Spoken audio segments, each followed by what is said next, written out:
The woman just wanted to wipe the dust off the mirror.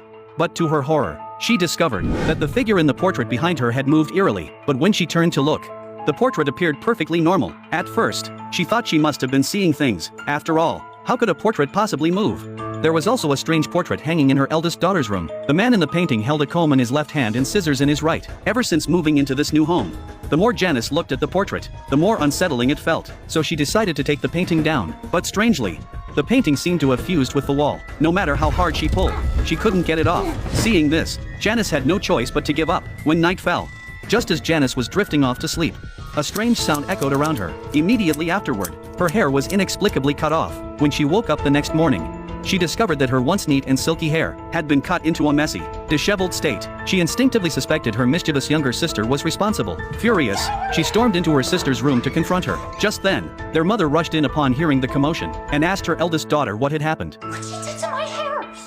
But her younger sister was completely baffled, her face radiating innocence. She explained that she had been sleeping in her own room all night and hadn't set foot in her sister's room at all. Yet Janice was convinced her sister was lying and spent the entire day fuming over it. However, just as she finished her evening routine and was getting ready for bed, she faintly heard the sound of scissors in the air. Since her hair had been mysteriously cut the night before, the more she looked at the portrait on the wall, the more uneasy she felt. So she hurriedly grabbed a white cloth to cover it up, hoping to ease her anxiety. As midnight approached, a sinister hand suddenly reached out from behind the white cloth and began cutting her hair again. Just as Janice was about to wake up, the hand quickly retreated back behind the cloth. When Janice woke up and saw that her hair had been cut again, she assumed her younger sister was behind it and immediately set out to confront the culprit. But she soon realized something was wrong. It was the middle of the night. How could her sister possibly be in her room this late? Just as she was puzzling over this, she turned around and was horrified to discover that the white cloth in front of the portrait was mysteriously fluttering, as if someone were standing behind it. This eerie scene instantly terrified Janice, so she hid inside a nearby closet. But when the white cloth fell to the ground, there was nothing there at all. Even stranger, the man in the portrait had vanished as well. Before she could even process what was happening, she heard the sound of scissors behind her.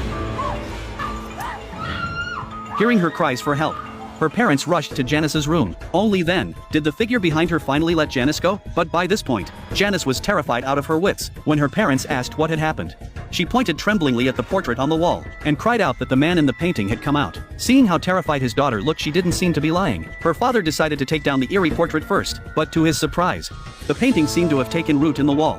No matter what he tried, he couldn't pry it loose. Left with no choice, her father called his son for help. With the combined strength of the two burly men, they finally managed to pry the painting off the wall with great difficulty. She had thought the eerie incident would end there.